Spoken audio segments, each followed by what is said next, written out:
Freelancer সবুজ.com এর পক্ষ থেকে আমি মোহাম্মদ সবুজ ইসলাম। আজকের টিউটোরিয়ালে আপনাকে স্বাগতম। তো আজকে আমরা দেখব বুটস্ট্র্যাপের ইমেজ কিভাবে সাইজ কিভাবে ক্যাম্পেইন করে আমরা সাইজ দেখব। আসলে আমরা HTML দিয়ে যে কোনো কোড দিয়ে HTML এর কোড দ্বারা আমরা ইমেজগুলোকে আনতে পারি, CSS অ্যাড করে তার কালার কোটেশন সবকিছু চেঞ্জ করতে পারি, সাইজও চেঞ্জ করতে পারি। ঠিক আছে, এটা দেখানো হচ্ছে হিন্স বুটস্ট্র্যাপগুলো কিভাবে ইউজ করা হয় সেটা দেখানো হচ্ছে। ঠিক আছে, তো বুটস্ট্র্যাপের ইমেজের আকৃতি বা সাইজ। বুটস্ট্র্যাপ নিম্নলিখিত আকৃতি ইমেজের জন্য ইমেজ ক্লাস রয়েছে। ঠিক আছে, একটা ক্লাসের নাম আছে ইমেজ। ব্যাকগ্রাউন্ড কর্নার বৃত্তাকার ইমেজ এবং থাম্বনেইল ইমেজ। বুটস্ট্র্যাপের ইমেজের এই অধ্যায়টিতে আমরা উল্লেখিত আকৃতির ইমেজের উদাহরণ প্রদর্শন করছি। তাহলে এখানে একটা উদাহরণ দিয়ে দিছে অলরেডি। তো আমরা একটা ইমেজ প্রয়োজন হবে, সেক্ষেত্রে আমরা একটা ইমেজ নিব। যেহেতু আমাদের একটা ইমেজ প্রয়োজন হবে, এখানে আমি এখান থেকে সিম্পল একটা ইমেজ নিচ্ছি। এগুলো থাম্বনেইল তৈরি করা ছিল আমার, জাস্ট এটাকে আমি কপি করতেছি, দেন এইটার ভিতরেই বুটস্ট্র্যাপের যে ফাইলটা ক্রিয়েট করছি এর ভিতরে রাখতেছি। বাট ইমেজের আমরা যে এই যে নেমটা আছে, নেমটা আমি ছোট করে দিব, ইমেজ 1 দিয়ে দিচ্ছি। ওকে, তাহলে আমার বুঝতে সুবিধা হবে। ওকে, কাজ কমপ্লিট। এখন আমরা যেটাকে কপি করব, আমরা কিন্তু কপি পেস্ট করে কাজ করব আমাদের সময় বাঁচানোর জন্য। ঠিক আছে, আগের যেগুলো ছিল এগুলোকে আমরা সুন্দর করে বডি থেকে এই বডি পর্যন্ত সবগুলো রিমুভ করে দেন এটা পেস্ট করে দিব। সরি, এটাকে আমরা পেস্ট করে দিব। এই যে এখানে কন্টেইনার নেওয়া হয়েছে, কন্টেইনারের ভিতরে h2 ট্যাগ নেওয়া হয়েছে, এটা হচ্ছে হেডিং এর জন্য। দেন ইমেজের ভিতরে এই যে দেখুন আমাদের ইমেজটা এখানে আসবে না, কারণ আমরা ইমেজ লিঙ্কিং করে দেই নাই। এখানে image recorded and then Bangladesh, height হচ্ছে এত এবং উইথ হচ্ছে এত, মেইন জিনিস হচ্ছে এটা। তো আমরা আগে কিভাবে HTML এ নিয়েছিলাম, HTML আমরা নিয়েছিলাম কি নিয়েছিলাম, আমরা হচ্ছে এখান থেকে img ট্যাগ নিয়েছিলাম, img ট্যাগ নিয়েছিলাম। দেন এর ভিতরে আমরা ইমেজটা দিয়েছিলাম। দেখুন আমরা সেম কোয়ালিটিতে আমি ইমেজটা, বারবার প্রবলেম হচ্ছে। আমি যদি এই ডিভের নিচেই যদি img ক্লাসটা নেই,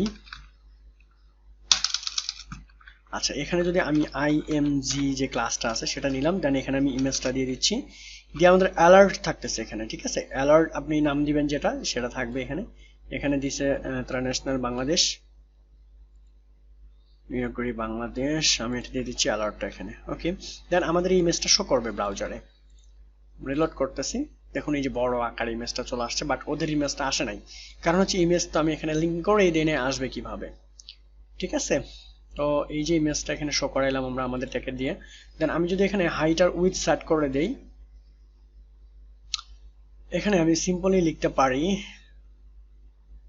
উইডথ দিব, উইডথ দিচ্ছি আমি 200 পিক্সেল এন্ড দেন হাইট দিব,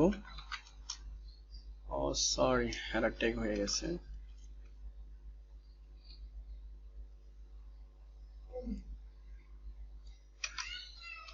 আমি এখানে হাইট দিব, হাইট দিচ্ছি আমি 180 পিক্সেল। ওকে, দেন আমি এটাকে রিলোড করবো আবার, কারণ এটা অনেক বড় হয়ে গেছে। এখন দেখুন কত সুন্দর একটা ছোট আকারে চলে আসছে, তাই না? ওকে, এটা হচ্ছে মেইন ফ্যাক্ট। আচ্ছা ওকে, এখানেও হাইট উইডথ দেওয়া আছে। আমি ইমেজটা যদি এখানে লিংক করে দেই, এই যে দেখুন এখানে আমি ইমেজটা দিয়ে দিচ্ছি, কাজ করবে প্রপারলি। এই যে ইমেজটা চলে আসছে সেম ভাবে সুন্দর একটা বর্ডার দেওয়া আছে, এটা হচ্ছে কাজ। ওকে, আর এই যে বর্ডার দেওয়া ছিল ক্লাসের ভিতরে অ্যারাউন্ড হবে, রাউন্ড হবে, এখানে রাউন্ড হয়েছে একটু একটু, এই যে রাউন্ড হয়েছে সুন্দরভাবে। এন্ড দেন নিচের দিকে আমরা চলে যাই, এই যে একটু রাউন্ড আছে। বৃত্তাকার ইমেজ কিভাবে নেবেন, বৃত্তাকারের জন্য একটা ইমেজ সার্কেল দিতে হবে আমাদের ক্লাসের ভিতরে। তো আমি ইমেজ সার্কেলটা দিয়ে দেখি আসলে কাজ করে কিনা। এখানে ক্লাসের ভিতরে আমি যদি দেই যে ইমেজ img সার্কেল হবে, দেন আমি রিলোড করতেছি, এটাকে ফলো করবেন, দেখি সার্কেল হয় কিনা। ও মাই গড, সার্কেল হয়ে গেছে। শুধু আমরা ক্লাস ইউজ করতেছি, আর যদি যখন আমরা CSS ইউজ করতাম আমরা বলতাম যে আমাদের ক্লাসটাকে ধরতে হবে, ধরে দেন আমাদের কি করতে হবে, একটা CSS লিখতে হবে যে ইমেজের বর্ডার রেডিয়ান্স হবে এতটুকু বা বর্ডার হবে এতটুকু। ঠিক আছে, প্যাডিং থাকবে কিনা, পিক্সেল থাকবে কিনা, অনেক ঝামেলা। বাট এখানে আমরা শুধু ইমেজের ক্লাসটা লিখে দিয়ে দিছি, ইমেজটা হবে সার্কেল। ওকে, কাজ হয়ে গেছে। ওকে, দেন বৃত্তাকারের জন্য আছে ইমেজটা সার্কেল হয়ে গেছে। থাম্বনেইলের জন্য আছে থাম্বনেইল ট্যাগ, ক্লাস আছে এখানে। তো আমি থাম্বনেইলটা দেখাচ্ছি। ওকে, কপি করতেছি, দেন এখানে আমি থাম্বনেইলটা পেস্ট করে দিচ্ছি। দেন দেওয়ার পরে এটাকে আমি রিলোড করতেছি, এই যে সুন্দর একটা দেখুন বৃত্তাকার হয়ে গেছে, এটা থাম্বনেইল হয়ে গেছে। ঠিক আছে, এই যে রেসপন্সিভ ইমেজ হবে, রেসপন্সিভ এগুলো একটু দেখবেন 100% উইথ হাইট এগুলোই। এন্ড দেন থাম্বনেল তো দেখলাম আমরা। আচ্ছা, ইমেজের একটা গ্যালারি তৈরি করা যায়, একটা গ্যালারি। তো থাম্বনেলের একটা গ্যালারি সিস্টেম, আমি গ্যালারি তৈরি করতেছি। উপরে একটা অ্যাঙ্কল লিংক থাকবে, সেম ওয়েতে আমি এটাকে রিমুভ করে দিচ্ছি। দেওয়ার পরে এই যে এইচ নিচের এটাকে একটা অ্যাঙ্কল লিংক থাকবে, দেন এখানে আমি হ্যাশট্যাগ দিয়ে দিচ্ছি। এই লিংকে কিছু নাম থাকবে, আমি এটা দিয়ে দিচ্ছি যে লিংকে ক্লিক করলে এই জায়গায় যাবে বা এটা একটা নেম থাকবে এখানে। ওকে, এখন আমি এই যে ইমেজটা একটা আছে আমাদের, ইমেজটাকে আমি অ্যাঙ্কর লিংক সহ কপি করতেছি। দেন দুটো তিনটে চারটে একটা গ্যালারি আকার হয়ে যাবে। দেখুন কি সুন্দর একটা গ্যালারি হয়ে গেছে, তাই না?